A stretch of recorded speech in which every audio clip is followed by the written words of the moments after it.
इस कहानी का टाइटल है टिफिन।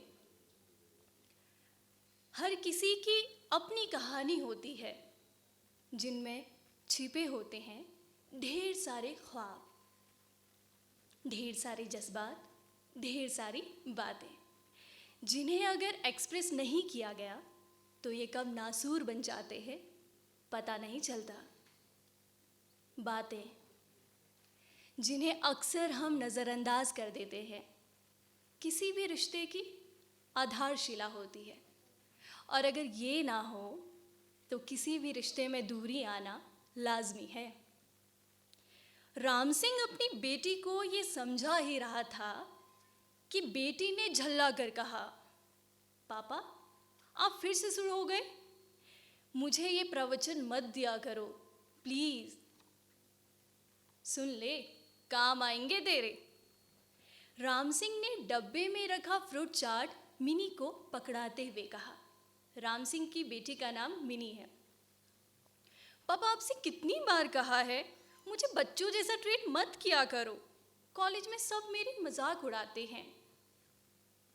क्यों भाई, इसमें क्या बुराई है, अपनी बेटी का ख्याल रखना कोई मजाक की बात तो नहीं। राम सिंह ने त्योरियां चढ़ाई। बच्ची नहीं हूं अब मैं, खुद से कर सकती हूँ सब। मिनी ने डब्बे को झटके से लिया और कहा, चलो बाय, लेट हो रहा है मुझे। बाय बेटा। अच्छा सुन, आज घर जल्दी आना, लंच में तेरी फेवरेट राजमा चावल है। राम सिंह ने तेज कदमों से दरवाजे के पास जाकर कहा, ओके।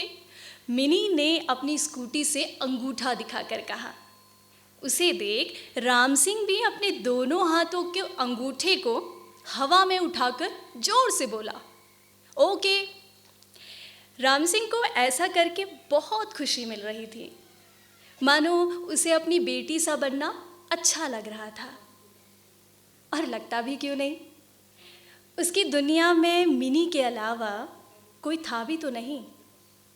बचपन में ही पत्नी के गुजर जाने के बाद मिनी की सारी जिम्मेदारी राम सिंह पर आ गई थी। तब से अब तक ये जिम्मेदारी खत्म नहीं हुई।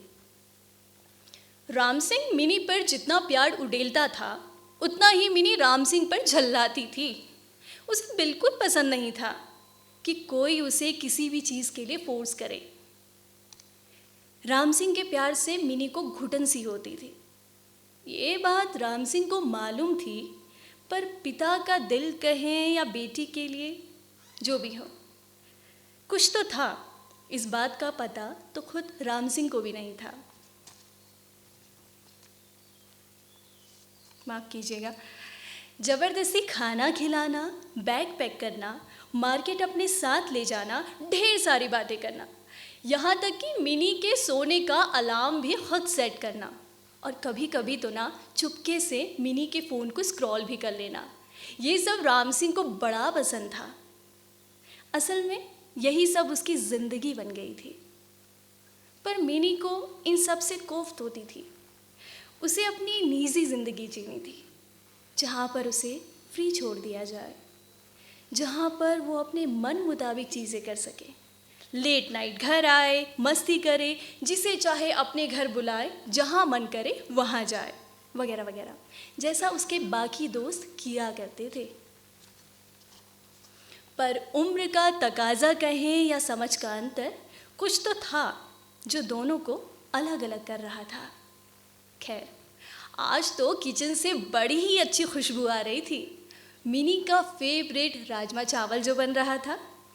राम सिंह आज बहुत खुश था, और इसी खुशी को दुगना करने के लिए उसने बड़े शौक से खीर भी बनाई। उसे मालूम था कि मिनी ये सब देख बहुत खुश हो जाएगी, पर अब तक तो मिनी को आ जाना चाहिए था। दोपहर के 1 बज चुके थे। ये सोचकर उसने मिनी को फ़ोन लगाया, पर ये क्या, आपके द्वारा डायल किया गया नंबर कोई जवाब नहीं दे रहा, कृपया थोड़ी देर बाद डायल करें। The number you have dial is not answering, please stay on the line और call again later.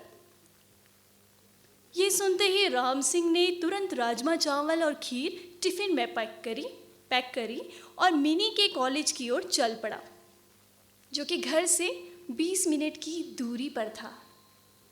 Ram Singh आज अपनी बेटी के साथ उसका फेवरेट राजमा चावल खाना चाहता था, इसलिए बिना सोचे मिनी के कॉलेज पहुंच गया। उस वक्त मिनी कॉलेज की कैंटीन पर थी और अपने दोस्तों के साथ पार्टी कर रही थी कि किसी ने जोर से कहा, हे मिनी, योर फादर। ये सुन मिनी चौंक गई और उसे अपने पापा को वहाँ देख बिल्कुल भी खुशी नहीं हुई। उसे अपने पापा के दाग लगे कपड़े अच्छे नहीं लग रहे थे और शर्म आ रही थी। ये वही दाग थे जो मिनी के फेवरेट राजमा चावल बनाते समय राम सिंह के कपड़ों पर आ गए थे। इससे पहले कि राम सिंह मिनी को कुछ कहता, उसने उनका हाथ पकड़ा और उन्हें साइड में ले जाकर कहा, आप यहाँ क्या कर रहे हैं? ये मेरा रूम नहीं कि जब मन किया बेधड़क आ गए। और आपने ये क्या कपड़े पहने हैं? डिस्गस्टिंग। अब अपने दोस्तों के सामने मैं क्या मुंह दिखाऊंगी? मिनी ने झल्ला कर कहा। राम सिंह ये सुन ग्लानि से भर गया। उसका दिमाग सुन्न हो गया और शरीर स्थिर। उसकी जुबान से शब्द नहीं निकल रहे थे। वो बस मुस्कुराकर बाहर आ गया। उसे लग रहा था जैसे किसी ने उससे उसकी जिंदगी छीन ली हो।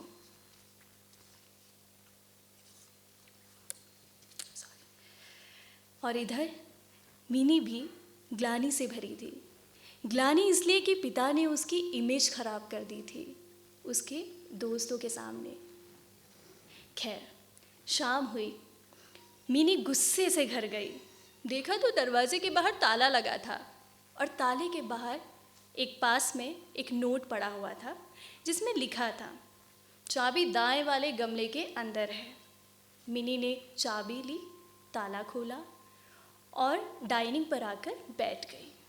और पानी पीने के लिए जैसे ही उसने ग्लास उठाया, उसकी नज़र पास में पड़े कागज़ के टुकड़े पर पड़ी जो कि टिफ़िन के ऊपर रखा हुआ था।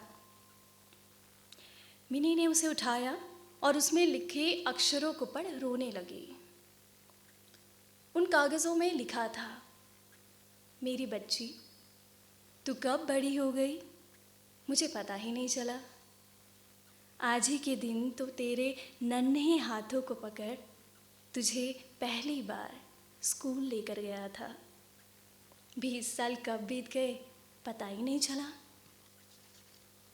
आज का दिन मेरे लिए ख़ास था, इसलिए तेरी फेवरेट राजमा और खीर भी बनाई थी। सोचा अपने इस खास दिन को तेरे साथ बैठकर और ख़ास बनाऊं, पर मैं गलत था।